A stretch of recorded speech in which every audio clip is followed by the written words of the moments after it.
Hindi ko akalain na ang isang palaboy ay makapapatay ng aswang. Bago ko simulan ang kwento mga kabaryo, nais ko sanang sabihin na sa mga hindi pa po nakakapag-subscribe, pindutin nyo lamang po ang subscribe button at i-on ng notification bell para updated kayo sa mga upload natin na inilalagay sa araw-araw. Yun lamang mga kabaryo. Maraming salamat. Umpisahan na natin. Ang bayan ng Maragondon ay sikat sa mga bamboo crops nito. Mounds palay-palay, mataas na gulod, protected landscape na kinabibilangan ng Mount Pico del Oro at iba't ibang ancestral house at structures na mahalaga sa kasaysayan at kultura ng Pilipinas tulad ng Maragondon Church. Ang kwentong ito ay nangyari sa taong 1980 sa lugar ng Maragondon, Cavite. Si Bernie o mas kilala bilang Burning Pitik ay isang batang palaboy na naging kasangga ng antingero na si Samuel. Namatay sa sunog ang mga magulang ni Berning, kaya ito naging ulila sa edad na 10 taon. Wala rin kasing silang ibang kamag-anak kaya walang kumupkup sa kanya. Noong una, may mga naawa sa kanya na mga tao, pero nagbago ang lahat noong nabulgar ang pagiging magnanakaw nito. Pinakakilala siya sa pandurukot. Ilang beses na rin siyang nauhuli ng pinangdudukutan at dahil nga ay bata pa, tinatakalan na lamang siya at hindi maipapakulong. Sa murang edad ni Bernie ay namulat na siya sa labis na kasamaan. Dala na rin ng impluwensya ng mga kapwa palaboy din. Kaya siya tinawag na Burning Pitik sa galing nitong pumitik ng pitaka na hindi halos nararamdaman ng biktima nito. Sa panahong ito ay nasa 15 anyos na itong si Bernie. Nakatira siya sa isang barong-barong na malapit sa palengke. Bukod sa pamimitik ay nangangalakal din siya ng basura. Nag-iipon rin dahil balak niyang magkaroon ng isang tricycle.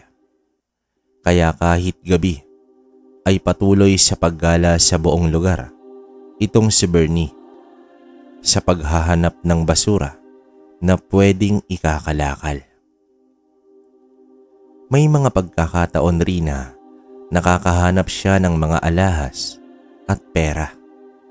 Minsan na rin niyang inilapit sa sanglaan ang alahas, pero hinuli lamang siya ng pulis at nakatikim ito ng labis na bugbog. Dahil hindi naman nila pwedeng ikulong.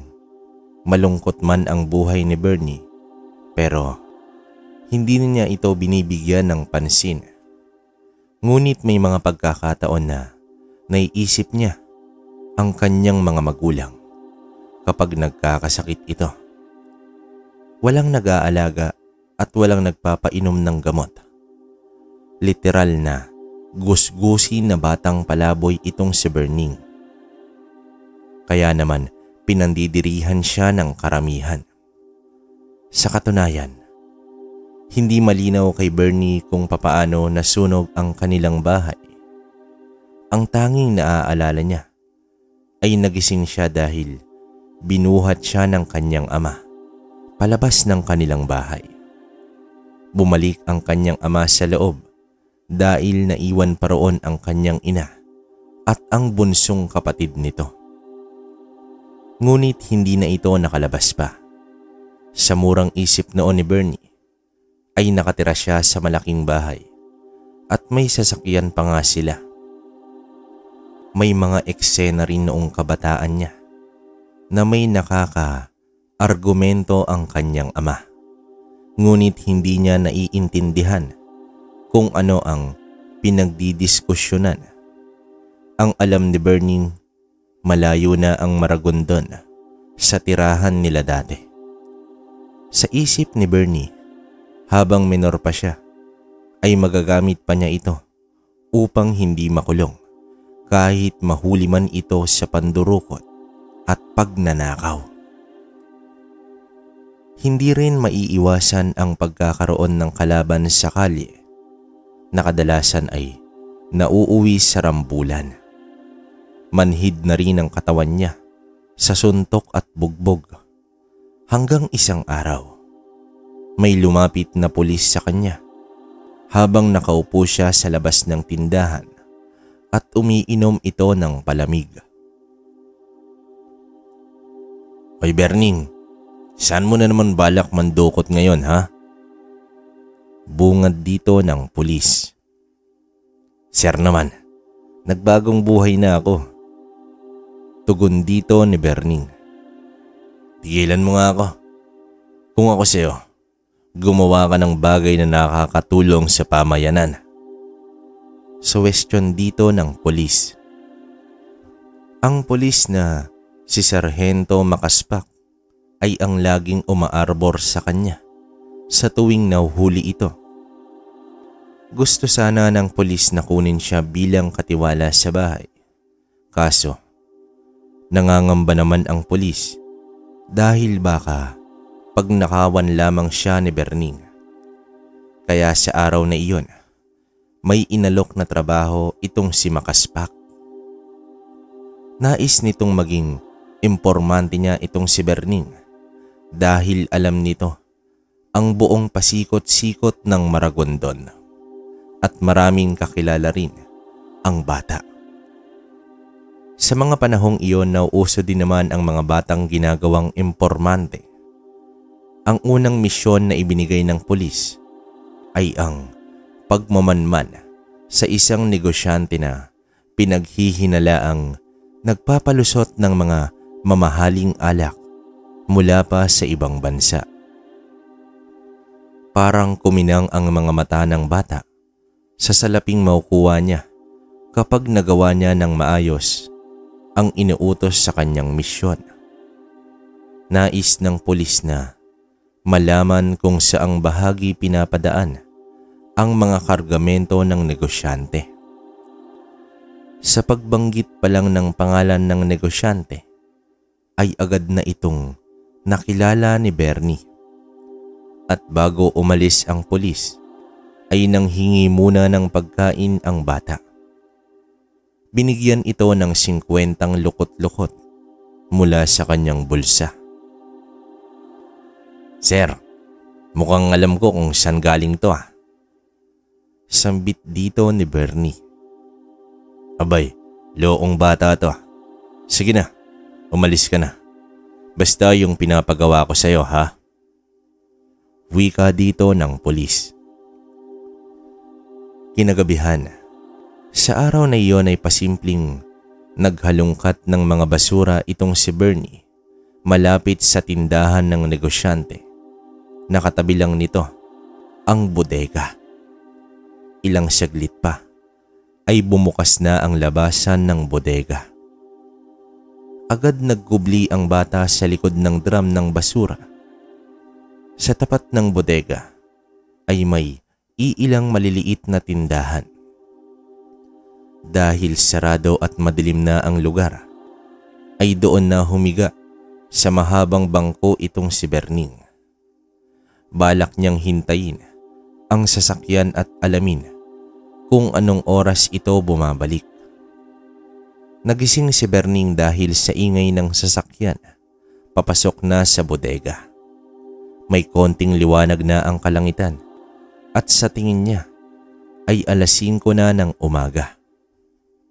Matapos ang isang linggo ay iniulat ni Bernie sa pulis ang oras ng paglabas at pagbalik ng sasakyan ng mga kargamento. 3 beses sa isang linggo ang biyahe ng sinabing sasakyan. Nagpasalamat naman ang pulis ngunit hindi pa ito ang kabuuan ng misyon ng bata. Sa muling paglabas ng sasakyan ay nakaabang na ang bata at nang mapansin na wala ng tao sa labas ay agad itong sumampa sa likod ng malaking sasakyan. Ilang oras din niyang tiniis ang pagsampa sa likod nito hanggang sa tumigil na ang sasakyan sa isang hindi sementadong kalsada. Walang kabahay-bahay ang lugar na malapit sa dagat. Agad nagkubli si Bernie sa mga halaman at kitang-kita niya ang malaking bangkang demotor na may mga tao na nagbababa ng mga kargamentong nakakahon. Matapos ang halos isang oras, diniskarga at pinapaalis na ang sasakyan. Agad humabol si Bernie at muling sumampa. Kinabukasan ay inilahad na ni Bernie kay Makaspak ang kanyang natuklasan. Nangako naman ang pulis na ibibigay sa bata ang napag-usapan kapag napatunayan na nila ang transaksyon. Balik muna sa normal na gawi itong si Bernie. Habang tumatambay ay nasipat niya ang isang ginang na bumaba ng tricycle na merong dalang bag. Pumasok ito sa bangko. Napangisi ang batang pitik dahil nakikita na nito ang limpak-limpak na salapi. Makalipas ang kalahating oras ay lumabas na ang ginang. Naglakad lamang ito at papunta sa isang malaking tindahan. Bago ito makapasok ay animoy hangin lang na dumaan itong si Bernie at natangay na ang bag ng ginang. Kahit ang gwardiya ay natulala ng ilang segundo sa bilis ng pangyayari. Sa likod ng sabungan, doon binulatlat ni Bernie ang laman ng bag. Nasa 10,000 ang nahalungkat ni Bernie na laman ito. Nanlaki naman ang mga mata ng bata sa laki ng salaping nakulimbat niya. Matapos makuha ang pera, ay itinapon lang sa gilid ang bag ng ginang. Maingat na umuwi si Bernie at itinago ng mabuti ang salapi. Nagtungo siya sa poso upang maligo dahil balak niyang mamili ng mga bagong damit. Ayaw kasi siyang papasukin sa mga malalaking tindahan dahil nga gusgusin at sira-sira ang kanyang mga damit. Kahit papaano ay mukhang tao na si Bernie at masayang nagtungo ito sa tindahan. Doon siya namili ng maraming damit at kumain na rin ng kanyang pagkain na matagal nang nais niyang matikman. Nagpakasasa si Bernie sa araw na iyon sa kanyang salaping ninakaw. Alam ng bata na masama ang ganyang ginagawa, pero upang mabuhay at kahit sa pagkapit ng patalim ay gagawin niya ito. Makalipas ang 2 araw ay natanggap na ni Bernie ang 1,000 gantimpala ng pulis mula sa pagiging impormante nito. Ang tindahan ay pinasara at ang negosyante kasama ang mga tauhan nito ay nakakulong na. Umiral na naman ang malikot na kamay ni Bernie. Kinagabihan, sa pagkakakulong ng negosyante ay pinasok ni Bernie ang tindahan. Sinira nito ang kandado sa likurang pinto ng tindahan. 10 kilong bigas, mga delata at iba pang paninda ang nakulimbat ni Bernie. Nagpakasasa na naman siya sa mga delatang minsan lamang niyang matikman. 1 bandehadong kanin rin ang naubos ng binata. Magandang klaseng bigas kasi ang nanakaw nito. Ang laging gutom na batang palaboy ay bondat na palagi ang tiyan sa sobrang kabusugan. Minsan habang nakatihaya si Berning sa kanyang barong-barong, ay naisip niya na magnegosyo na lamang dahil nakakapagod na rin ang laging magnakaw. Kung itutuloy pa niya ang balak na makapag-tricycle, ay baka tumanda na lang siya, hindi pa rin niya ito mabibili. Lumabas ito sa tirahan at pinagmasdan ang paligid. Tuwing gabi, marami na ang nagtitinda ng balot at chicharon sa kalyeng kinaroroonan niya. Habang sa kabilang kalye ay may nagtitinda ng ihawan at malakas ang benta nito. Kaya iyon ang naisip ng bata. Gumawa ito ng ihawan at namili ng bituka ng manok at karne ng baboy.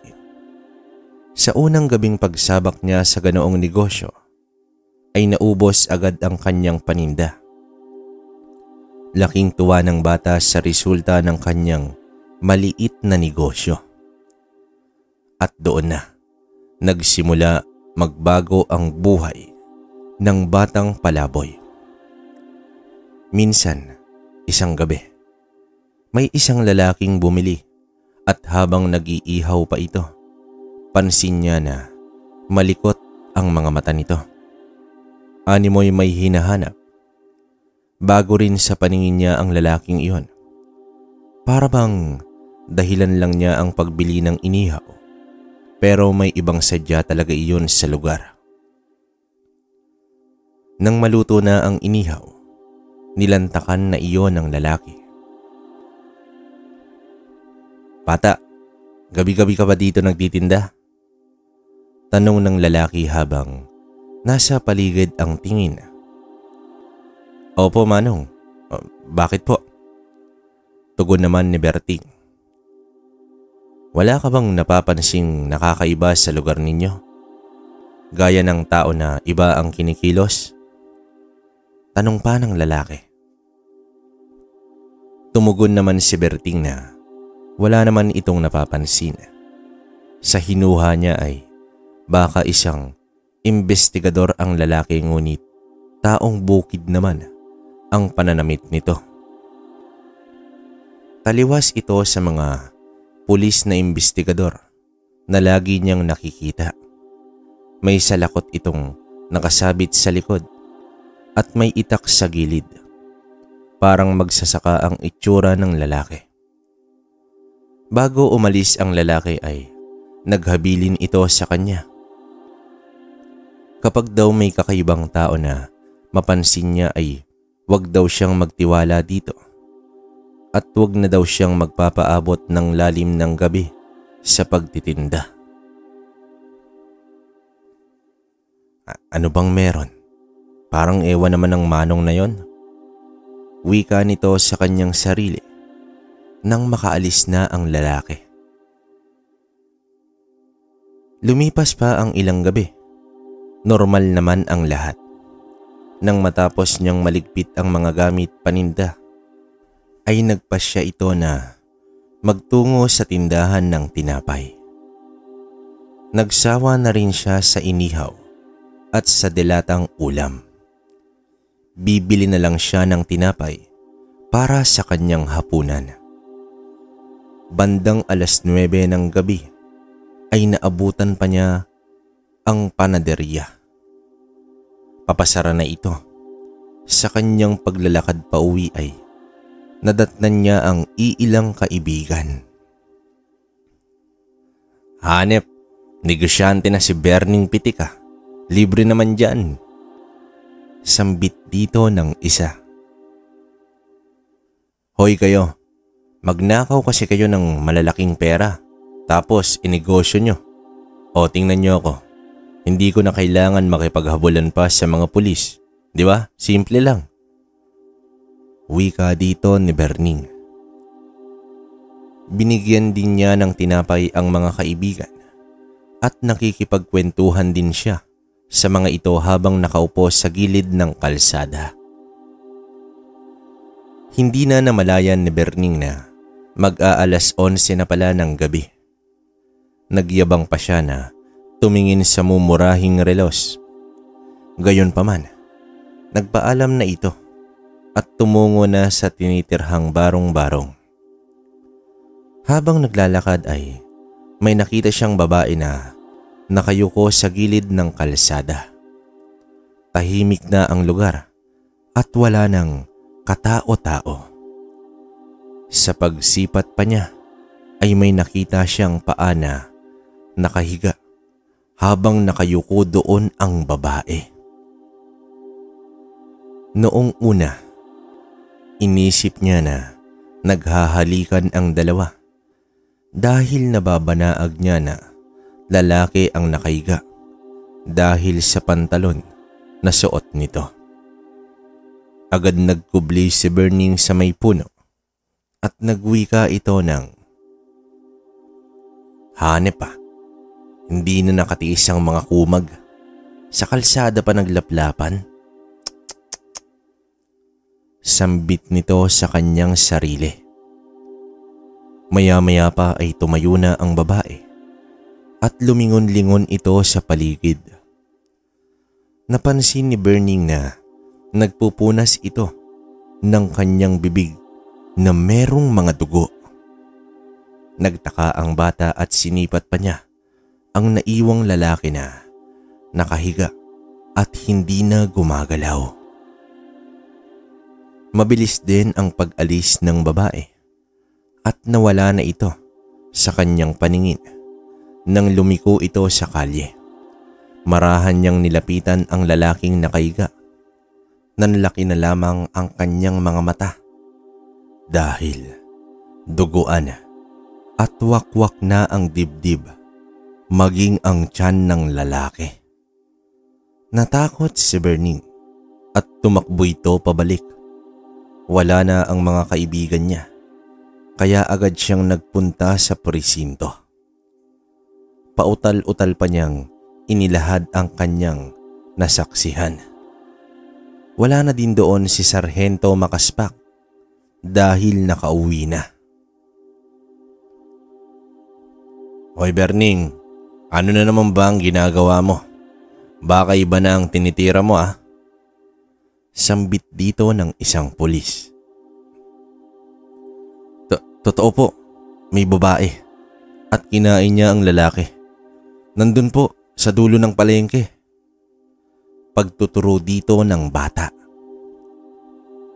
Nagtawanan naman ang mga pulis sa sinabi ni Berning. Normal lang naman daw na magkainan ang babae at lalaki. Sabay humagalpak ng tawa ang mga pulis. "Mabuti pa Berning, umuwi ka na. Bakit naman kami maniniwala sa sinungaling na tulad mo ha?" Wika pa ng isang pulis. Dahil sa itsura nito na takot ay naghinala ang mga pulis na baka totoo nga ang sinasabi ng bata. Upang maliwanagan ay nagpasama sila kay Berning sa nasabing lugar. Ngunit wala na doon ang bangkay ng lalaki. Ni bakas ng krimen ay walang nakita ang mga pulis. Sinasabi ko na nga ba? Alam mo Berning, kapag inulit mo pa to, yari ka na talaga sa aking bata ka. Sambit ng pulis sabay pakita ng kamao sa bata. Wala nang nagawa si Berning dahil wala naman talaga silang natagpuan. Nagmadali na lamang siyang umuwi at agad pumasok sa barong-barong. Sumagi sa isip ni Berning ang lalaking nakasalakot na bumili sa kanya noong nakaraang gabi. Baka ito na ang sinasabi ng lalaki na kakaibang bagay. Sumilip pa sa labas si Berning dahil baka may tao. Matagal din bago nakatulog ang bata at nawala na rin ang kanyang gutom dahil sa mga pangyayari. Alam niya sa sarili na totoo ang kanyang nasaksihan. Kinabukasan, nabalitaan na lamang ni Bernie na may isang babae na hinahanap ang kanyang mister. Hindi naman niya ito binigyan ng pansin dahil abala siya sa pamimili ng mga karne. Makalipas lang ang 3 araw ay may nababalita na namang nawawala at sa pangyayaring ito ay isang bata naman ang pinaghahanap ng mga magulang. At sa paglipas lamang ng 1 linggo ay may 5 katao ang misteryong nawawala. Mas tumindi pa ang kutob ni Bernie na ang nasaksihan niya ay konektado sa mga nawawalang iba pa. Hindi na nag-atubili pa si Bernie na sabihin kay Sarhento Makaspak ang kanyang nasaksihan. Alam niyang si Sarhento lamang ang naniniwala sa kanya. Nakipag-usap ng seryoso sa kanya ang pulis at sinigurado kung totoo ba ang inilalahad nito. Sa sunod-sunod na insidente ay wala man lang nakitang ebidensya ang kapulisan at wala ring maituturong sospek. Berning, ito na ang susunod mong misyon. Ang hanapin ang may kasalanan nito. Wika dito ng pulis. Po? Pero nakakatakot pong nakita ko. Baka aswang pong babaeng yun. Takot na tugon dito ng bata. Ano ka ba, Berning? Hindi totoo ang aswang. Malamang sindikato ang babaeng yan. Alam mo na, nangunguha ng laman loob ng tao. Muling sambulat dito ng pulis. Dinoble ng pulis ang alok nito sa bata para lang pumayag. Gayunpaman, napapayag na rin si Bernie. Hindi naman niya kailangan lumapit sa sospek. Ang kailangan lang niya ay mailarawan ang itsura nito. Hindi naman binanggit ni Bernie ang lalaking nakasalakot dahil baka wala naman itong kinalaman sa pangyayari at isa pa, babae ang nakita niya roon. Nasa 8:00 na ng gabi, nagliligpit ng paninda ang bata upang magmanman ito sa lugar. Nagdala rin ng pamalong kahoy si Berning na may isang pakong nakausli sa dulo at isang maliit na kutsilyo. Labis naman ang kanyang pag-iingat habang naglalakad na siya ay bigla niyang naisip ang asin. Base sa mga kwentong naririnig ay mabisang pangontra ang asin sa mga aswang. May kalayuan na kung babalik pa siya sa kanyang tirahan. Kaya nagnakaw na naman si Berning at sa pagkakataong ito ay asin at konting makakain ang dinikwat niya sa isang tindahan. Nagkukubli si Berning sa madilim na lugar at nananatili doon ng 10 minuto bago lilipat ng ibang lugar. Hanggang 12:00 lang ang gagawin niya at uuwi na rin ito sa kanyang tirahan. Sa una at pangalawang gabi ay walang nakitang kakaiba ang bata. Subalit ang 3 gabi ay muling nagbigay sa kanya ng kilabot at matinding takot. Pagtungtong ng 11:00 ng gabi, habang nakaupo siya sa gilid ng karinderyang sarado na, ay nasipat niya ang isang babae. Agad niya itong nakilala dahil kaparehong kapareho ang suot nito noong babaeng nakita niyang kumakain ng laman loob. Agad na patayo si Bernie at lihim na sinundan ang babae. Ngunit dumistansya siya rito ng medyo malayo. Hanggang sa 2nd kalye ay nawala sa paningin niya ang babae. Habang nakakubli sa isang puno at sinisipat-sipat ang paligid ay may biglang lumundag at dumapo mismo sa kanyang harapan. Isang napakapangit na itsura ang tumbad sa kanyang pagmumuka. Umangil rin ito at kinalmot siya. Mabuti na lang at agad naman siyang napaatras. Ngunit napatid siya sa bato, kaya siya natumba. Akmang susunggaban na siya ng babae. Napakasama ng itsura at agarang hinampas naman niya ito ng kahoy. Tumarak sa tagiliran ng babae ang kahoy na may paku sa dulo. Umatungal ang babae at napaatras rin ito. Agad tumayo si Berning at kumaripas ng takbo. Ngunit mas mabilis pa rin ang babae. Nahawakan ng babae ang likuran ng kanyang damit. Napunit ito ngunit bahagyang napahinto ang bata. Pero agad niyang winasiwas ang kahoy, dahilan upang mapaatras muli ang babae. Alam ni Berning na wala siyang kalaban-laban, kaya agad niyang kinuha ang asin sa bulsa at isinaboy sa babae. Kumpirmado, aswang nga ang naturang babae dahil umusok ito ng matamaan ng asin at umangil ng matindi. Inulit pa ni Berning ang pagsaboy dahilan sa paglayo ng babae. Tumalon ito sa mga bubong hanggang sa tuluyang naglaho. Sa pagkawala ng nilalang ay kumaripas na din ng takbo. Pauwi itong si Berning. Sinipat niya muna ng maigi ang paligid. Baka sumunod sa kanya ang naturang aswang.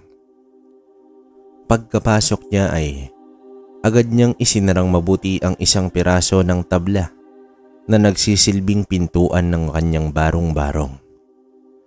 Walang mapaglagyan ng takot si Berning. Hindi niya inakala na nakaligtas pa siya sa atake ng aswang na iyon. Sanay naman siya na tinutugis ng kapulisan pero ibang-iba ang naranasan niya.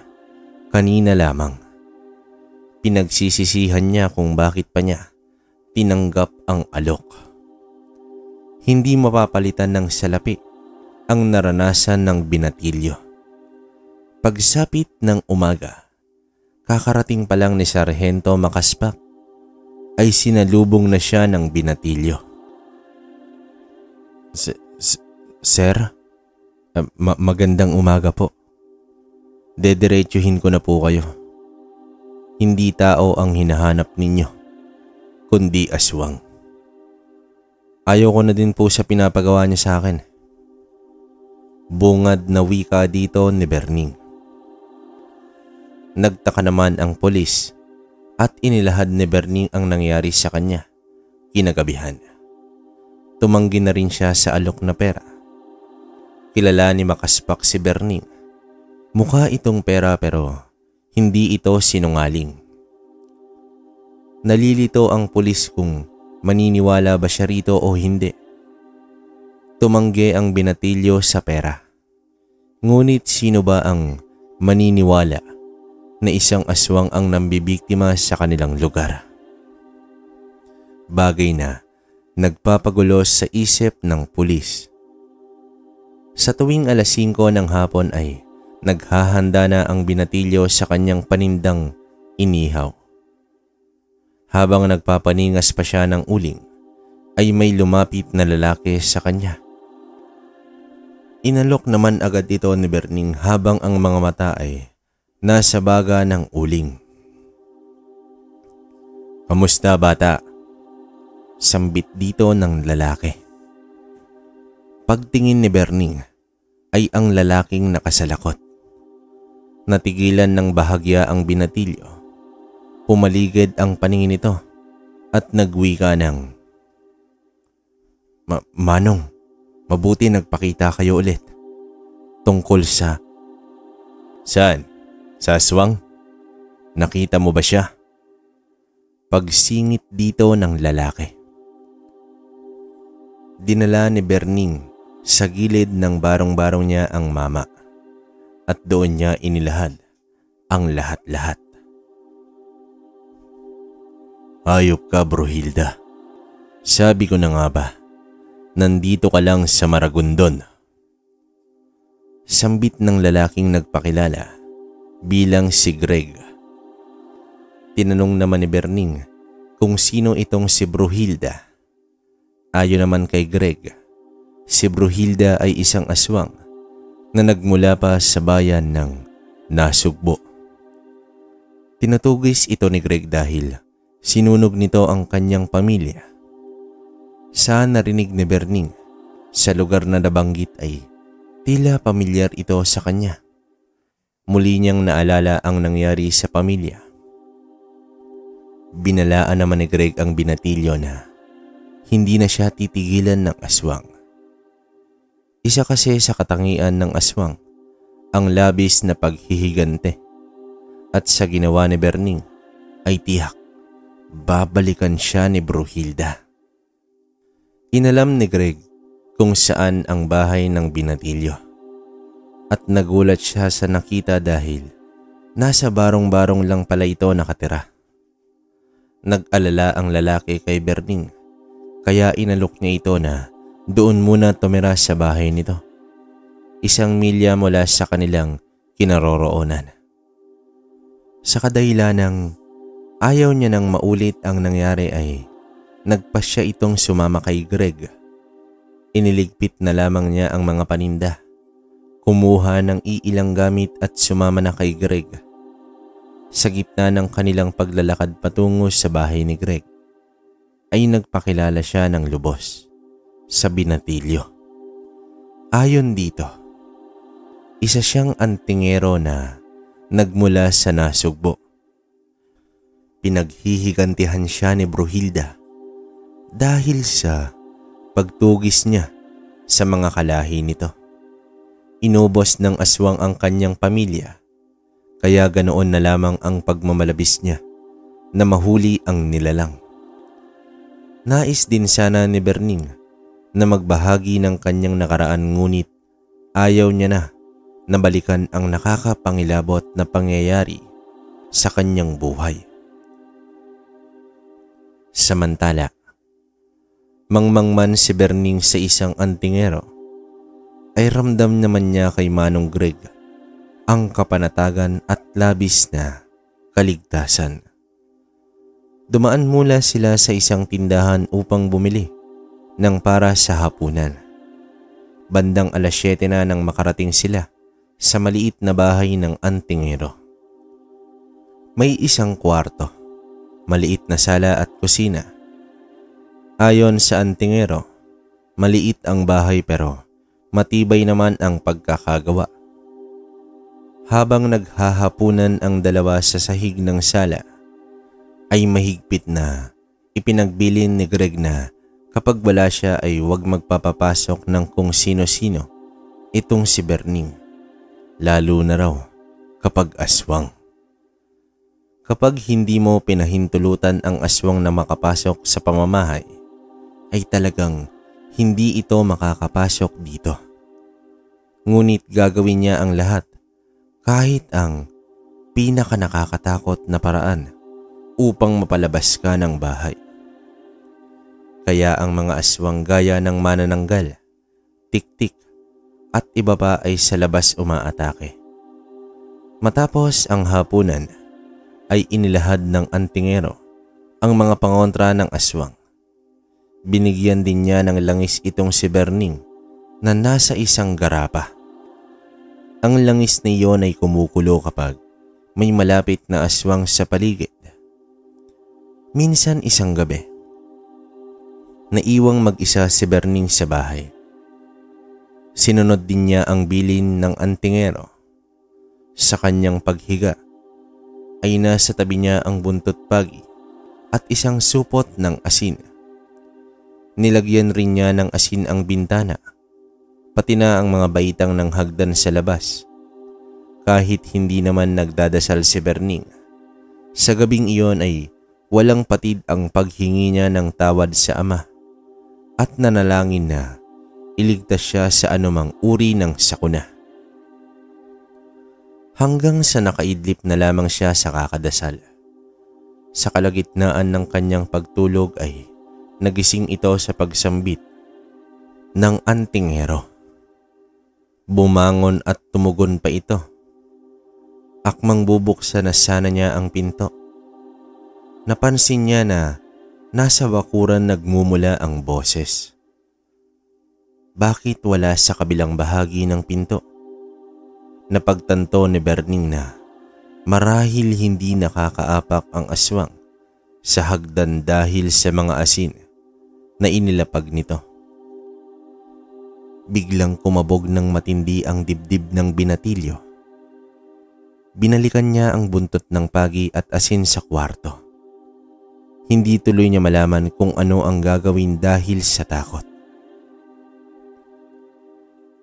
"Berning, buksan mo na ang pinto." Sambit pa ng boses na nasa labas. Sandali lang po, Manong Greg." Utal na tugon ng binata. Hindi na malaman ni Berning kung ano ba talaga ang gagawin niya. Marahan niyang binuksan ang tarangkahan habang nasa kabilang kamay ang isang dakot ng asin. Hanggang sa bigla niya itong binuksan. Sabay saboy ng asin sa hindi malamang direksyon dahil nakapikit ang binatilyo. Ayaw niya kasing masilayan ang itsura ng aswang. Sa pagsaboy niya ng asin ay tumili sa gulat ang aswang. Napaatras si Bruhilda dahil sa gulat. "Pasaway ka talagang bata ka." Sambulat ng aswang na may garalgal na boses. Isinarang bigla ni Berning ang pinto. Tagaktak na ang pawis habang umaatras ng mabagal. Pinakikiramdaman niya kung nasaan ang nilalang. Umaangil na ng mahina ang aswang na animoy kakalas na ang kaluluwa ng binatilyo. Kinapa niya ang bulsa. Wala pala doon ng langis kaya wala siyang babala na may aswang sa labas ng bahay. Hindi na rin niya maalala kung saan niya ito nailagay. Mas tumindi pa ang kanyang takot dahil sa paglangit-ngit ng mga kalmot ng aswang sa dingding ng bahay. "Ano, aswang? Hindi ka ba makapasok? Sige, aabutin ka ng umaga dyan, demonyo ka." Sigaw ni Berning na nagtatapang-tapangan pa. Nasipat naman niya ang walis tingting na nasa sahig. Agad niya itong sinandal sa dingding na nakabaliktad. Doon na natigil ang pagkalmot ng aswang dahil sa sumpang dulot ng walis tingting na kapag kumalmot ang aswang sa dingding ay masusumbalik nito ang sakit gawa ng kalmot. Nasa sala nakatayo ang binatilyo nang tumahimik ang buong paligid. Nang biglang lumusot ang kamay ng aswang mula sa silong at nahawakan ang paa ni Berning.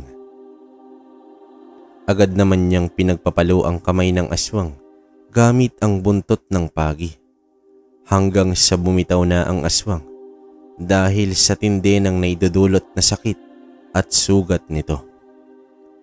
Habang papalapit at binabagtas na ni Greg ang daan pauwi, ay nakarinig siya ng ingay mula sa kanyang bahay. Agad siyang tumakbo at bago pa man siya makalapit ay may nakita siyang nilalang na lumalabas mula sa silong ng bahay at kumakaripas na rin ang takbo papalayo. Sa pag-aalala ni Greg kay Berning, ay agad itong napapanhik ng bahay at sinipa ang pintuan. Nadatnan niyang tulala na nakaupo sa sahig ang binatilyo. Pansin rin niya ang galos sa isang paa nito. Nang mahimasmasan, ay nagsisisigaw si Berning. Pilit naman itong pinapakalma ng antingero. Makalipas ang ilang saglit ay Tuluyan ang nahimasmasan ang binatilyo. Tanong nito kay Greg kung papaano siya natunton ng aswang. Paliwanag naman ng antingero. Naglalagay ng marka ang aswang sa isang tao. Biktima man o nakalaban niya ito hanggat nabubuhay pa. Iyon ang dahilan bakit alam ni Brunhilda ang kinaroroonan ni Berning. Siya nga pala, Berning. Mas mabuting sumama ka na lang sa akin bukas. Babalik ako ng Nasugbo. Ika-40 diyes kasi ng mag-ina ko. Wika dito ni Greg at tuluyan ng humiga sa kanilang sahig. Habang nasa bus, hindi talaga mawala sa isip ni Berning ang lugar ng Nasugbo. Pakiramdam niya ay nakapunta na siya sa lugar na iyon. Kaya buong biyahe ay nakatanaw lang siya sa mga nadadaanang lugar. At nakarating na nga sila sa lugar. Ang sabi ng antingero ay lalakarin na lamang nila patungong sementeryo upang makatipid ito sa kanilang pamasahe. Sa kanilang paglalakad ay biglang kumabog ang dibdib ni Berning. Napakapamilyar sa kanya ang buong lugar. Tila ba napakabigat ng mga alaalang binibigay sa bawat tanawin. Hanggang sa nabaling ang kanyang atensyon sa isang malaking bahay na labi na lamang ng pagkasunog. Napatitig doon ng ilang sandali ang binata. Napawi lamang ang kanyang wisyo nang tawagin na siya ni Manong Greg. Kahit nasa sementeryo na sila, ay hindi pa rin mawala sa isip ni Berning ang bawat bahay, kanto at ang kabuuan ng lugar. Ilang sandali pa ay napaupo sa isang nicho itong si Berning at napaiyak na lamang. Berning, anong nangyari sa'yo? Takang pagtatanong dito ng antingero. Naaalala na ni Berning ang lahat-lahat. Sa lugar na ito siya nang galing sa kanilang pagbalik sa sentro ay muling napatitig ang binatilyo sa malaking labi ng bahay. Napaluha na lamang ang binatilyo dahil ang bahay na iyon ay ang dati nilang tirahan kung saan kasama ng bahay na natupok ang kanyang pamilya. Teka, Berning, sigurado ka yan? Yan ang bahay nyo? Tanong dito ni Greg. Tumango ang binatilyo at patuloy lang ito sa kanyang paghikbi.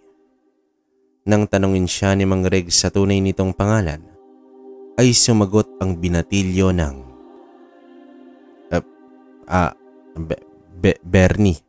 Bernie Samonte. Iyon po ang pangalan ko. Samonte? Ama mo ba si Edgardo Samonte? Gulat na tanong ni Greg at tumango naman itong si Bernie. Napasambit na lamang sa ngalan ng ama itong si Greg. Sinabi ni Greg na matalik silang magkaibigan ni Eduardo. 3 taon din siyang nawala sa lugar. At ito, sa pagbabalik niya, ay wala na ang buong pamilya ni Edgardo. At tanging ang natupok na lamang na bahay ang naabutan niya.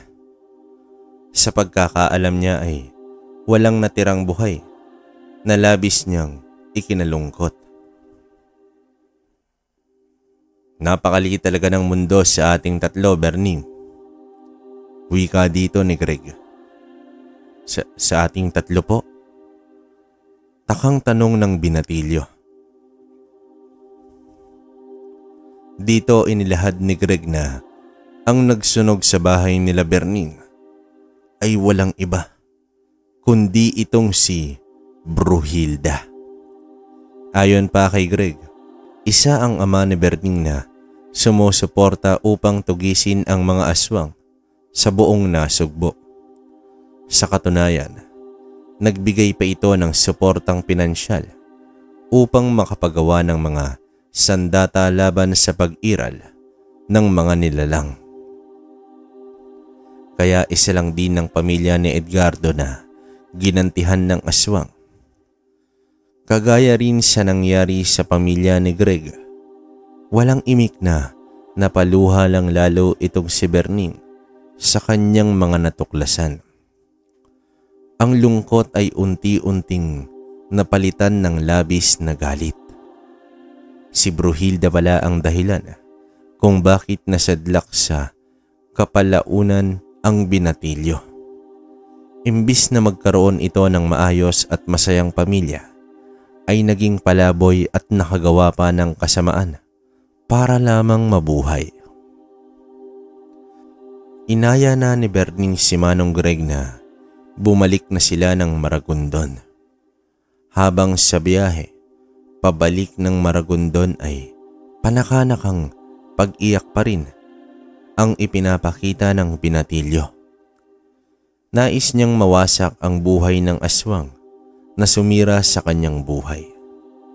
Ilang beses rin na pinag-isipan ni Berning kung papaano labanan ang aswang na hindi siya matatakot. Ilang gabi na ang nakakalipas na wala nang pagpaparamdam itong si Bruhilda. Isang araw, hinasa at pinatalim ni Berning ang 2 itak na kinakalawang na. Gumawa rin siya ng ilang piraso ng kahoy na may paku sa dulo at inilagay niya ito sa labas at loob ng bahay. Samantala, hindi naman makapaniwala na buhay pa pala ang anak ng kanyang kaibigan. Biglang nakadama ng responsibilidad itong si Greg sa binatilyo. Malaki ang utang na loob niya sa ama ni Berning. Napakabait nito at sa tuwing nagkakasakit ang mga anak niya ay si Edgardo lang ang kanyang nilalapitan at kahit minsan ay hindi ito nag-atubiling tulungan siya. Bukod doon, siya rin ang nag-impluwensya kay Edgardo na tulungan sila sa pagtugis ng mga aswang. Kaya bilang ganti ay ipinapangako nito sa sarili na aalagaan at poprotektahan niya itong si Berning. Isang hapon, kinausap ni Berning itong si Manong Greg at nais nitong matutong lumaban upang kahit papaano ay may maitatapat siya sa aswang. Subalit, paalala ng antingero, kahit gaano kapag gumaling sa pakikipaglaban ay baliwala ito kapag dinaig ka na ng takot. Payo rin niya kay Berning na kung kinakailangan ay alalahanin niya ang mga magulang at gawin niya itong pundasyon ng tapang upang mawala ang kanyang takot sa nilalang. Matapos ang ilang linggong pagsasanay at nagpaalam muna itong si Berning na pupunta sa bayan upang mabisita ang mga kaibigan at makibalita na rin kung nagpapatuloy pa ba ang pangyayaring pagkawala ng mga tao sa lugar. Sa pagbalik niya sa bayan ay agad niyang tinungo ang dating tinitirhan. Tuluyan na rin itong nasira. Sumunod niyang pinuntahan ay ang presinto. Humarap sa kanya si Sarhento Makaspak. Matapos ang ilang kamustahan ay binanggit ng pulis na bagamat madalang na ang nauulat na nawawala, meron at meron pa ring mga biktima. Matapos makuha ang pakay nito, binaybay na ni Berning ang daan pabalik sa bahay ni Manong Greg. Kumpiyansa naman si Berning dahil 3:00 pa naman ng hapon. 1 oras naman ang gugugulin para makabalik sa bahay ni Manong Greg. Ang bahay kasi nito ay nasa liblib na bahagi ng baryo. May malawak na talahiban siyang madadaanan. Habang binabagtas niya ito, ay may nasipat siyang isang tao mula sa malayo na naglalakad din na patungo sa kanyang direksyon. Sa ayos nito ay isa itong babae. Kinapa ng binatilyo ang kanyang bulsa at kinuha ang grapa ng langis. Naramdaman ni Berning ang pagsisimula ng pagkulo ng langis. Kumpirmado na ang babaeng paparating ay hindi malayong si Brunhilda. Ibinalik na niya ang langis sa bulsa at hinugot ng dahan-dahan ang itak, ngunit hindi makakaila ng binatilyo na binabalot na siya ng takot, ngunit kailangan niyang maging mahinahon at matapang. Sa iilang metrong pagitan nila ay biglang huminto ang nilalang na nakabelo at nakatakip ang pagmumuka. Napatigil na rin itong si Berning at nagkaharap na silang dalawa. Sa sandaling ito ay hindi na magpapatinag pa itong si Berning. Nasa harapan niya ang nilalang na pumaslang sa kanyang mga magulang at kapatid. Mahigpit na ang paghawak ng binatilyo sa kanyang itak. Inihanda na niya ang sarili sa posibleng labanan na mangyayari. Dahil hindi talaga gumagalaw ang babae, si Berning na ang unang kumilos at naglakad ito papalapit rito. Hanggang sa biglang inilabas ng aswang ang kanyang napakapangit na muka. Subalit inundayan niya agad ng taga at sapul sa muka ang aswang. Napalingon lang ito at umangil, ngunit hindi na nagpatinag pa ang binatilyo at walang habas na pinagtataga ang aswang. Matamaan man ito o hindi, panay ilag naman ang nilalang sa nagwawalang binatilyo. Sa isip din kasi ni Berning na mahina sa oras na iyon ang aswang, kaya sinamantala niya na ito at tumalon ng malakas papalayo etong si Brunhilda at nagwika ito ng, "Hindi pa tayo tapos, bata." Wika ng aswang. "Bumalik ka dito, demonyo ka." Sambulat dito ni Berning. Sa gabi, habang naghahapunan sila ni Manong Greg, natanong ni Berning kung mag-isa na lamang ba sa buhay itong si Brunhilda. Ang wika naman ng antingero ay may ina at isang anak pa itong si Brunhilda na puro ding aswang.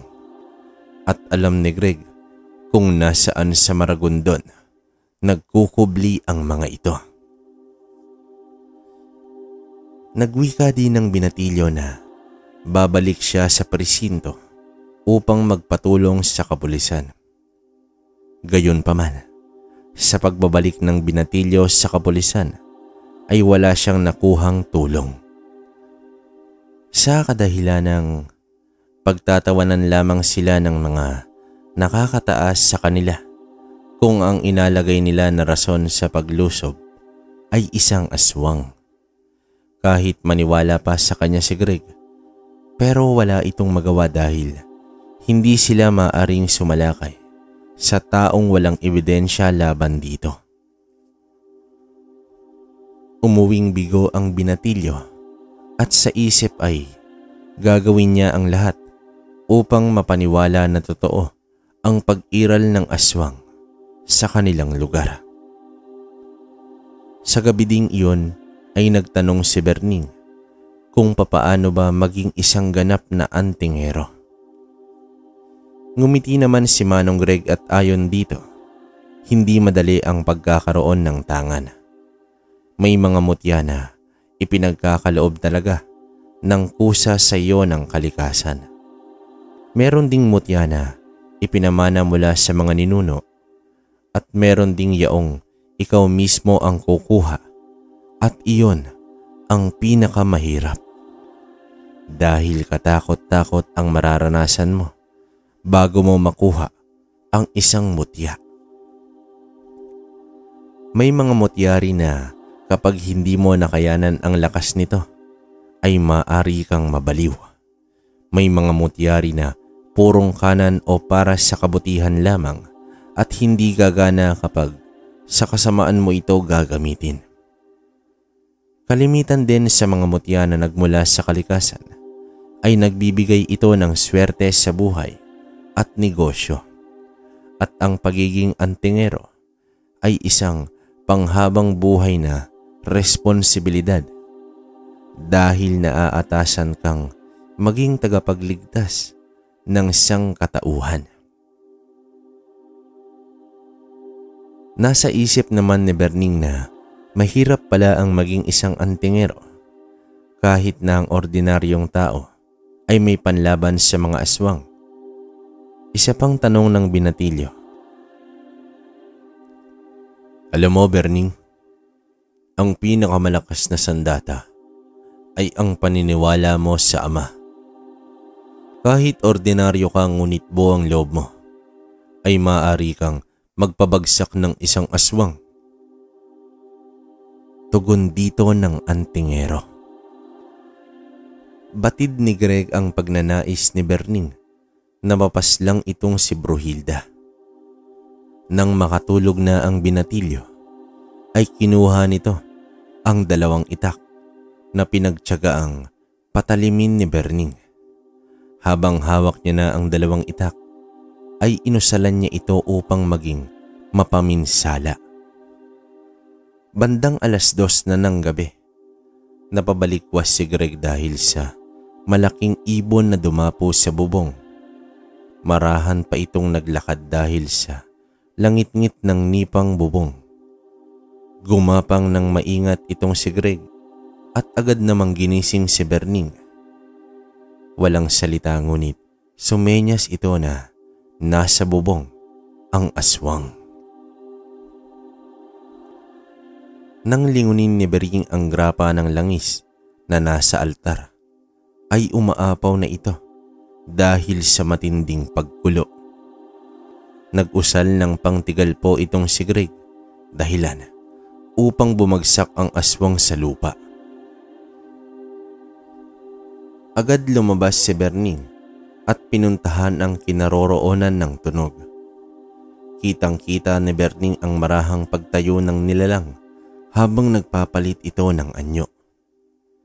Ngumisi ito sa kanya at umunat ang mga kamay at mga paa. Halos humabot na sa lupa ang mga kamay nito dahil sa haba. May dila din itong kulay lila. Halos abot tenga naman ang bibig. Mahaba at maninipis na ang puting buhok. Napalunok na lamang ng laway ang binatilyo sa kanyang nasaksihan at hindi na rin ito makakilos. Anong problema, Berning? Noong nakaraan ang tapang mo, di ba? Sambit dito ng aswang. Akmang kakalmutin niya na ang binatilyo nang bigla siyang sinunggaban ni Greg. Nagbitiw rin ng usal itong si Greg kay Berning upang mabalik ang wisyo nito. Nagpagulong-gulong na ang 2 sa lupa. Agad kinuha ni Berning ang supot ng asin sa kanyang bulsa at tuluyan itong isinaboy sa aswang. Nangisay ito kaya pagkakataon na ni Greg na maundayan ng suntok ang aswang. Namangha ang binatilyo dahil tumalab sa aswang ang mga suntok nito. Habang walang habas na pinagsusuntok ni Greg ang dibdib ng aswang, ay kinuha ni Berning ang ginawang kahoy na may pako sa dulo at inihampas niya ito sa ulo ng aswang na nakahiga sa lupa. Tumarak ito sa noo, subalit buhay pa kaya ibinuhos na ni Berning ang kanyang lakas sa walang patid na paghampas sa ulo ng nilalang. Nagtalsika na ang mga dugo nito at tumigil na rin ang antingero sa pagsuntok. Batid nito ang matinding galit na namutawi sa mukha ni Berning. Tumayo ang antingero at iniabot niya kay Berning ang itak. Sa huling atake ay hiniwalay ng binatilyo ang ulo ng aswang sa katawan nito. Kinabukasan, nasipat ni Sargento Makaspak itong si Berning na nasa labas ng presinto. Nakatayo lamang ito at duguan ng mga damit na may bit-bit na sako. "Oh, Berning, anong nangyari sa'yo?" Alalang tanong dito ng pulis. Bago pa makalapit ang pulis, ay inilabas na ni Berning ang ulo ng aswang. "Hindi ka pa rin ba naniniwala sa akin?" Tanong ng banatilyo at tumalikod na ito. Nanlaki ang mga mata ng kapulisan sa ulo ng aswang na nasa bakuran ng presinto. Hindi nagtagal ay sinilaban ito ni Makaspak. Hindi makapaniwala ang pulis na napatay ni Berning ang isang nilalang ng dilim. Makalipas ang ilang araw, nagdesisyon ng dalawa na puntahan ang bahay ng pamilya ni Brohilda. Magalang naman silang humarap sa mga ito at biglang pagkukunwari ng mga aswang ay maayos din nilang hinarap ang mga panauhin.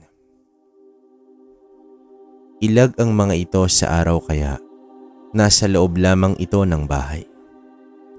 Bilang pangkaraniwang aswang ay hindi naman sila napapaso sa araw. Sadyang mahina lang sila sa ganitong oras. Habang kunwaring nagtatanong ng direksyon itong si Greg, ay lumibot naman sa bahay si Berning habang binubuhusan ng gasolina ang buong bahay. Teka, anong ginagawa mo?" Galit na tanong ng anak ni Brohilda na babae. "Wala naman. Susunugin ko lang ang bahay niyo at para matusta kayo, mga salot na aswang." Sambulat dito ni Berning. Dito sinilaban na ng binatilyo ang buong bahay. Animoy mga baliw ang dalawa sa loob ng bahay na nagtatakbuhan at hindi makalabas. Habang pinagmamasdan ni Berning ang pagkatupok ng bahay, ay nanumbalik sa alaala niya ang nooy pagkatupok rin ng kanilang bahay kasama ang kanyang pamilya. Mga sigaw ng paghihirap ang tanging namutawi sa lugar hanggang sa tuluyang kinain ng apoy ang mga aswang. Nagbalik si Berning sa Nasugbo. Tumayo ito sa tapat ng kanilang dating bahay. May isang matandang babae ang lumapit sa kanya mula ito sa katabing bahay. Iho, anong tinitingnan mo dyan?" "Nasaan na po ba ang mga bangkay ng mga biktima ng sunog?" Tanong dito ni Berning. "Abay, sa pagkakatanda ko ay ipinalibing na ng dating kapitan." "Ay, bakit? Sino ka ba, iho?" Takang tanong dito ng matanda.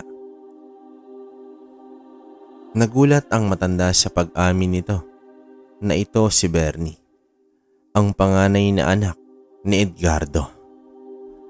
Napatakip na lamang ng bibig ang matanda dahil alam niyang nakaligtas ang bata, ngunit dahil sa kaguluhan ng mga tao sa pag-apula ng sunog ay nawala na lamang ang bata at hindi na nila ito natagpuan pa.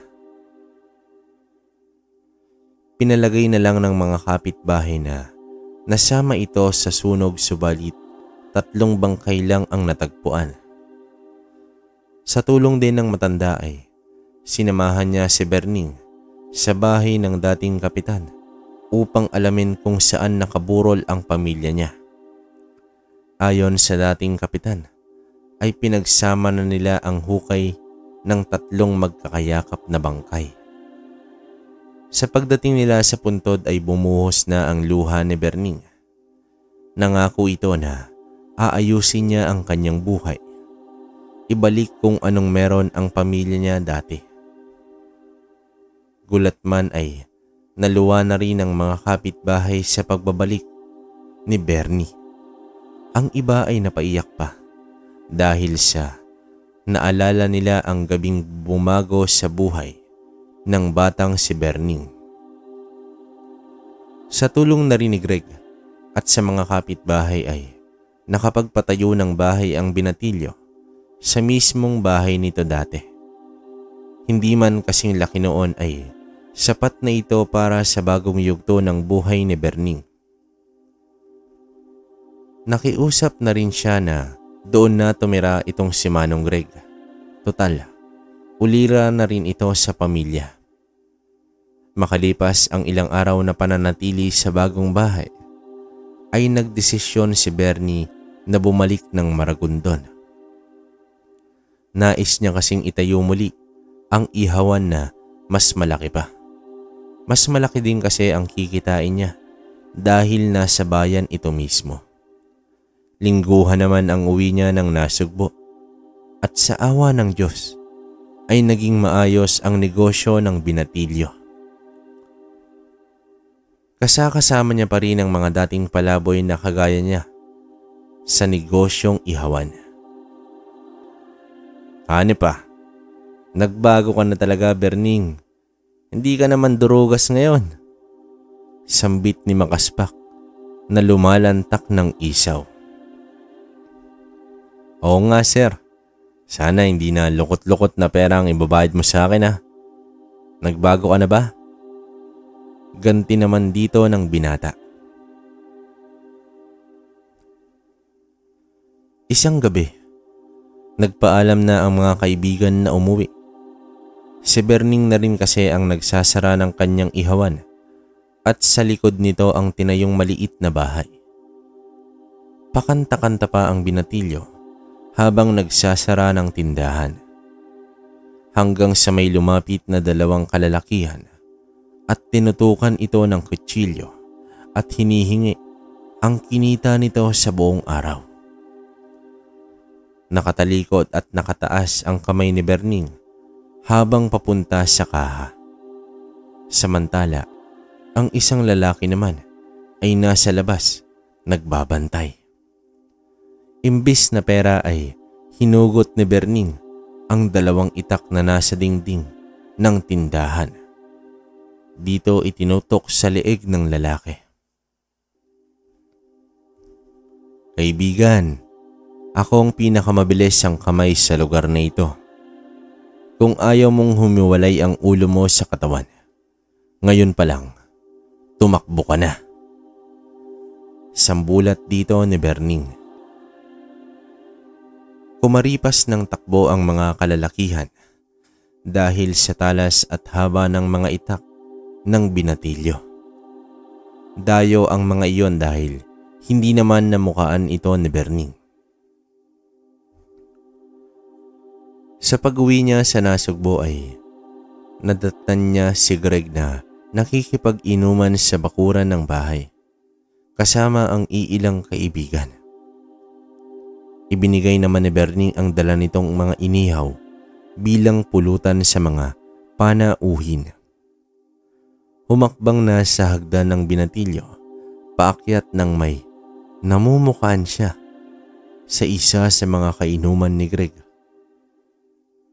Ang lalaking iyon ay ang nakasagutan ng kanyang ama bago ang gabi ng pagkasunog ng kanilang bahay.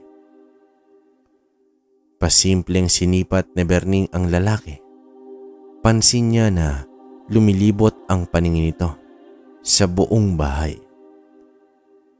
Nagkunwari siya na may ibibigay kay Manong Greg upang makausap ito tungkol sa lalaki. Berning, alam ko kung ano ang lalaking yan. Isang aswang. Ano Berning? Handa ka na bang mag-ihaw ng aswang mamayang gabi?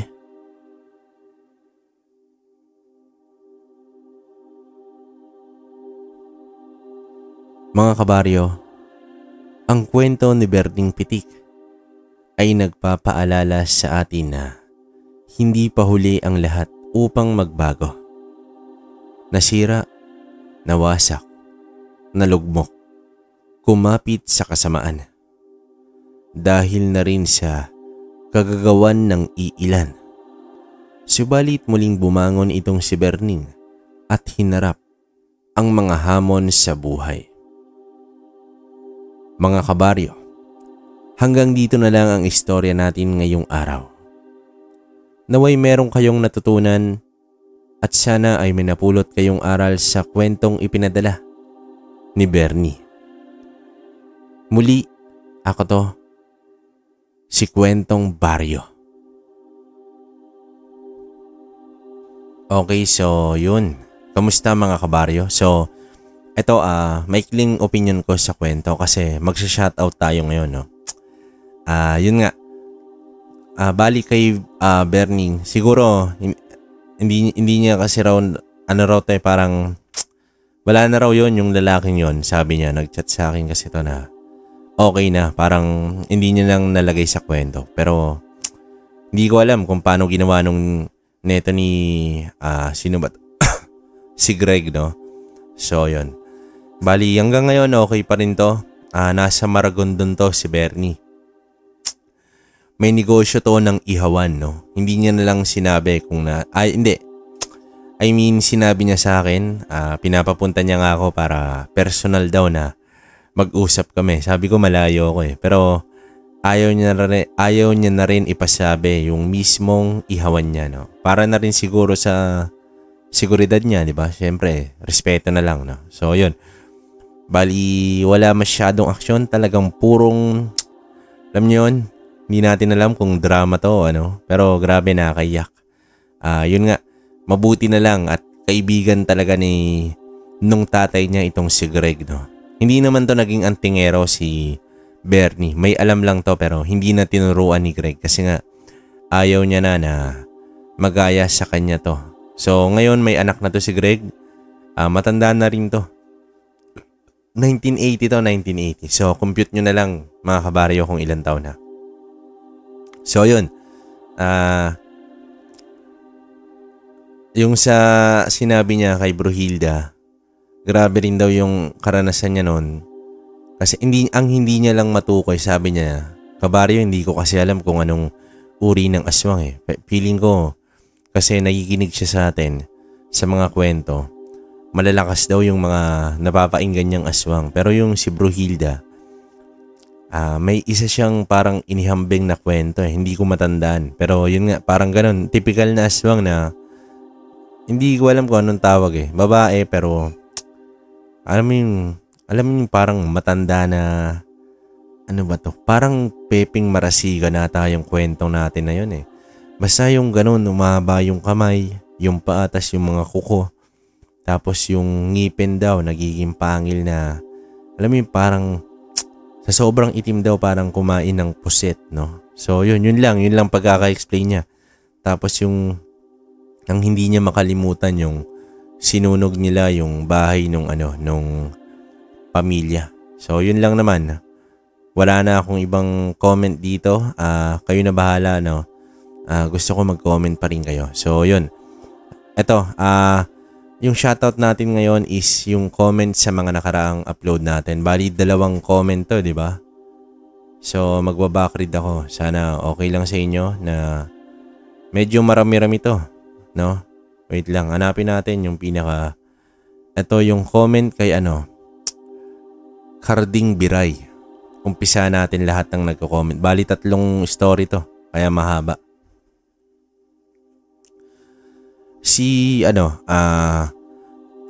Ramonita Verdugo, yon si Nanay Ana. Salamat po sa pakikinig. Si Ma'am Arlene Kulsbesa, salamat din. Si Ma'am Roslyn Dalofere na member sa ating channel. Salamat po sa inyo. Si Brain Omega, no? Mahabang araw kabaryo kahit naglilipat kami ng gamit sa second floor. Ito yung yung binaha. So, ang tagal na ito. 5 days ago to. Si Ma'am Marilu Matsuda, salamat po.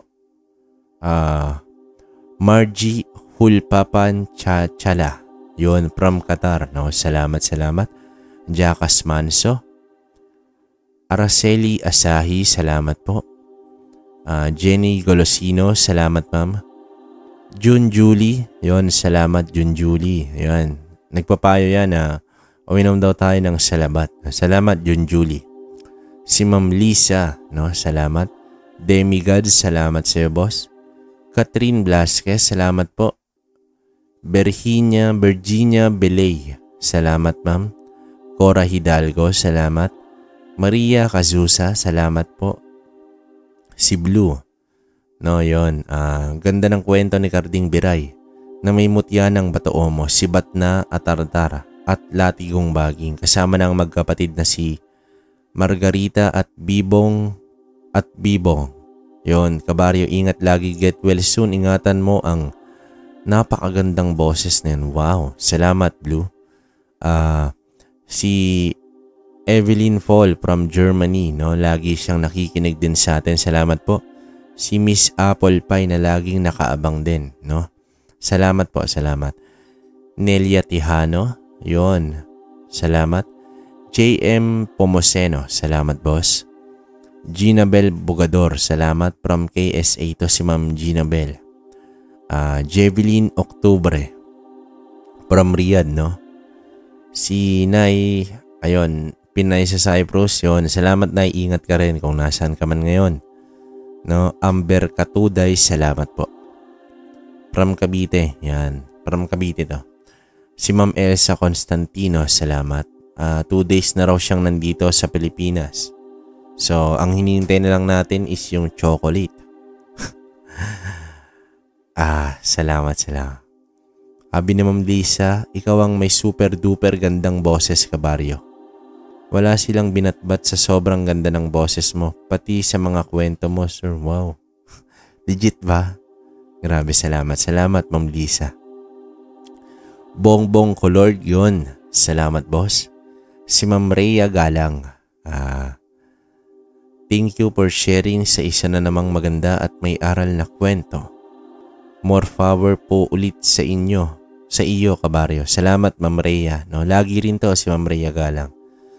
Ay, sabi niyo, isa po yung Pulilyo sa napuntahan namin na in-invite kami dyan sa kanila ng kaibigan ko na nag-island hopping po kami dyan. Sobrang ganda dyan. May karanasan din kami dyan. Bago kami nakatawid sa kanila, grabe ang experience namin. Yung parang ayaw kaming papuntahin sa lugar. Lingid sa kanila, nagro-rosary ako ng palihim. Kaya nakarating kami ng ligtas. May mga experience pa ako na hindi ko nalang ikukwento sa kanila. Ayoko naman may masabi ang kaibigan ko sa akin dahil sobra-sobra kaming inistima ng pamilya at buong street nila. Para na nga kaming kay tagal na nagpupunta doon. Basta ang experience namin na hindi okay, no talk ang pinag-uusapan namin. Lagi yung magaganda. Wow.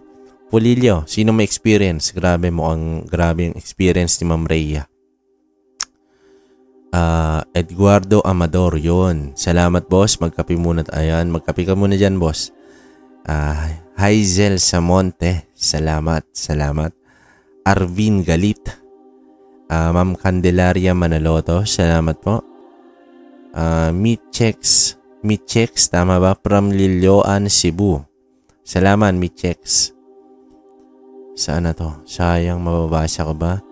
Kakibi, ang ganda ng kwento kahit may nararamdaman ka sa boses mo, hindi halata. Advice ko sa'yo para hindi ka na magkasakit, maglaga ka ng luya at fresh turmeric. Haluan mo ng... Gusto ko yun eh, galang alam mo yun, ang sakit sa lalamunan, kabaryo. Promise, yung luya. Maganda siya, alam ko. Pero, kape is life eh. Kape, kaysa luya. Sorry. And ito, okay naman. Feeling ko pagaling na. Next upload natin baka mas okay na. Si Ma'am Monica Flores, shoutout sa'yo. Maribik Orcajo, salamat po. Si Ami, no, na lagi nakikinig. Doris Rolich from Germany, salamat. Insorio Reyes, May Sinita. Haba ng ads dito kay Carding Biray, may 1 oras yata hinintay ko bago matapos pero okay lang. Wow, grabe. Salamat. Ayun. So, next tayo kay Topeng Vargas. Yung mga nag-comment. At hindi ko na-replyan pero sabi ko na mabasahin natin yan. Sana yung una. Ayun, si Ma'am Maricel Sumiyaya. No? Member din natin to si Ma'am Maricel Sumiyaya. Tagal na rin.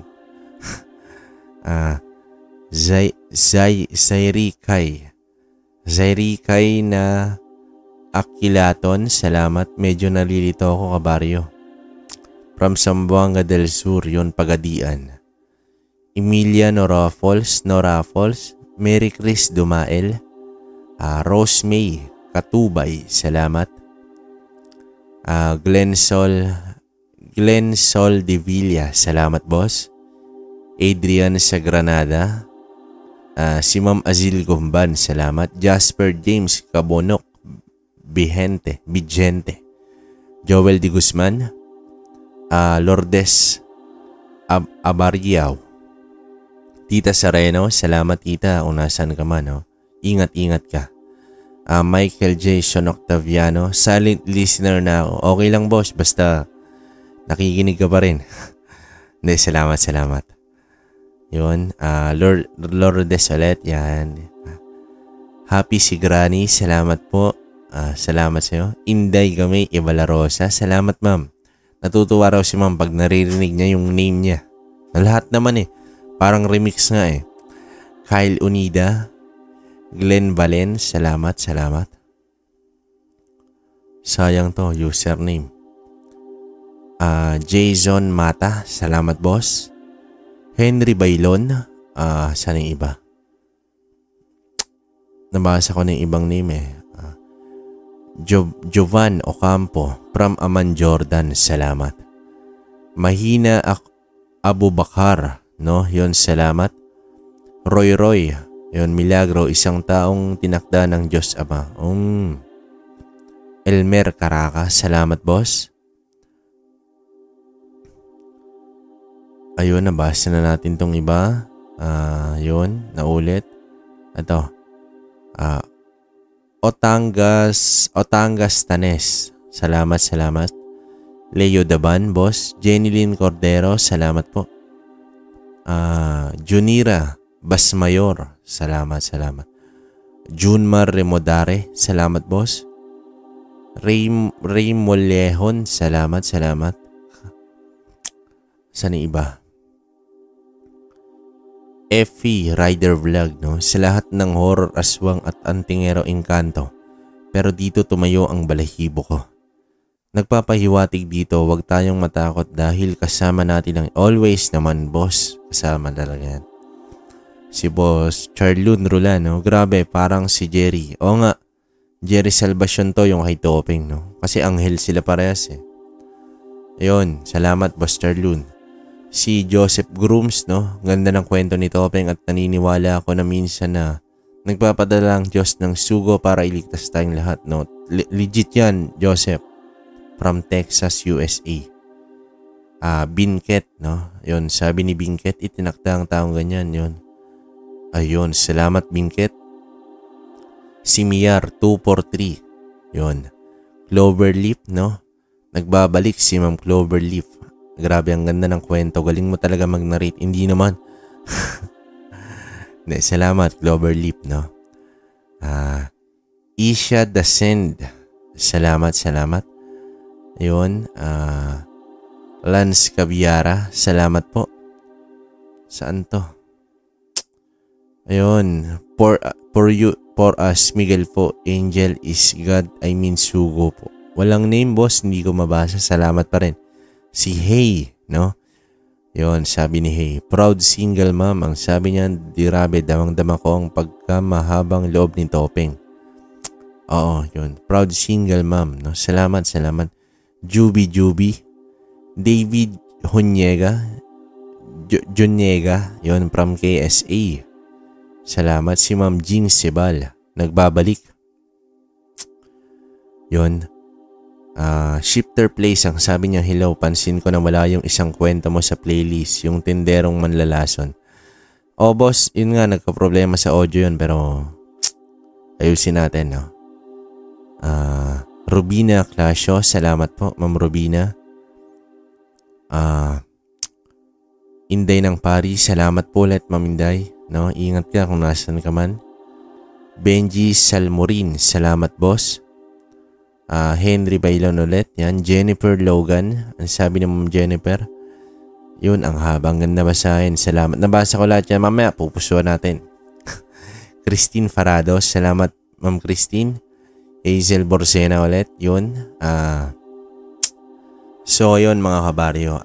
Hanggang dito na lang, no? So, hintay na lang ulit tayo sa susunod na upload natin. Tapos, dun ako magsha-shoutout ulit. Maraming salamat sa patuloy na sumusuporta nito. Sa umabot dito, palike naman ng video. Tapos, comment na rin kayo, no? Muli, ako to, si Ray ng Kwentong Baryo. Maraming salamat sa inyo hanggang sa susunod na kwento.